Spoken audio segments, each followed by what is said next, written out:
లెక్కకైతే ఎక్కువ సర్పంచ్ సీట్లు అధికారంలో ఉన్న పార్టీనే గెలవాలి. గంప గుత్తగా సీట్లు వచ్చేటట్టు గాలుండాలి గాని మొదటి విడతల పబ్లిక్ మొట్టికాయలు గట్టిగానే వేసిండట కాంగ్రెస్ పార్టీకి సర్పంచ్ ఎన్నికలల్లా.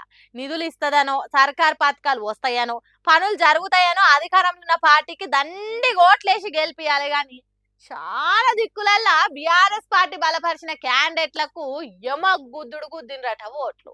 ఇక 4-5 వేల ఓట్లున్న పెద్ద గ్రామ పంచాయతీలల్లా గులాబీ దండు దెబ్బకు గూనెళ్ళిందట కాంగ్రెస్ పార్టీ బలపరిచిన క్యాండిడేట్లకు. పెద్ద పెద్ద లీడర్లం మేము అని చెప్పుకున్న తోపు కాంగ్రెస్ పార్టీ ఎంపీల, ఎమ్మెల్యేల మండలాలల్లా కాంగ్రెస్ పార్టీ క్యాండిడేట్లను కరుసుకొని వాడేటట్టు చేసిండట పబ్లిక్. ఇక కొన్ని దిక్కులల్లా సమాన ఓట్లు వచ్చిన జాగలల్లా అధికారం చేతులున్నదని తిమ్మిని బామ్మి చేసి తిరకాసు లెక్కలు చెప్పి కాంగ్రెస్ పార్టీయే గెలిచిందన్నట్టు ఫలితాలు ఇచ్చిండట ఆఫీసర్లు. అందుకే గిట్లా రోడ్ల మీదకి వచ్చి లొల్లి చేస్తున్నారు పబ్లిక్.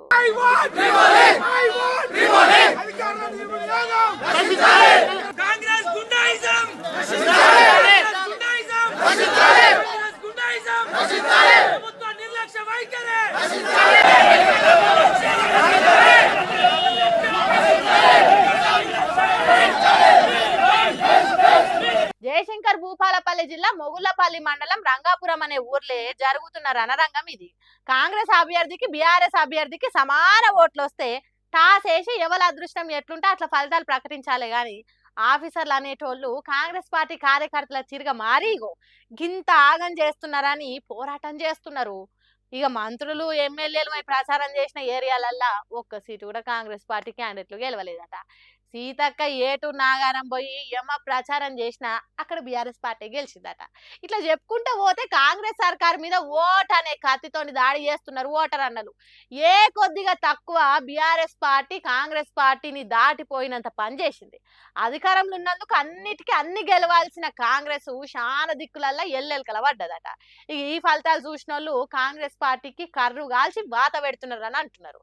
మరి రెండో విడత వరకు ఎట్లుంటుందో చూడాలి. మన రాష్ట్రంలో సినిమాటోగ్రఫీ మంత్రి ఉన్నట్టా లేనట్ట, లేకుంటే ఏదో మీదికి అందరు తెలిసేటట్టు ఆయనకు ఆ పోస్ట్ ఇచ్చి వెనక మళ్ళా ఆయన పని ఇంకెవరని చేస్తుర్రా? అసలు ఏమనుకుంటుంది సర్కారు?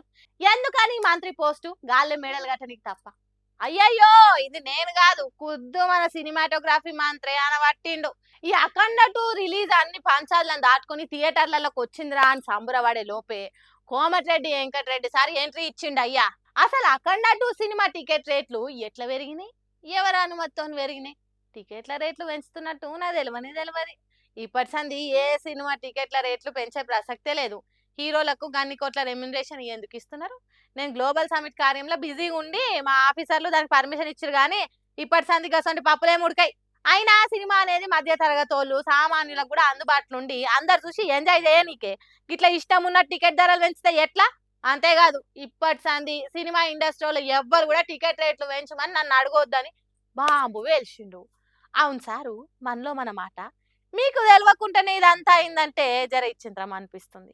అయినా తప్పులేదులే, ఎందుకంటే మీరు గ్లోబల్ సమ్మిట్ లో ఓపారి నేను ఐటీ మినిస్టర్ అన్నారు, స్టేజ్ ఎక్కి ఇండస్ట్రియల్ మినిస్టర్ అన్నారు. మీరు ఏమంటారో మీకే క్లారిటీ లేదు. ఇదో లెక్కన అని నవ్వుతురట సార్ గుస్సా అయిన తీరు చూసిన వాళ్ళు.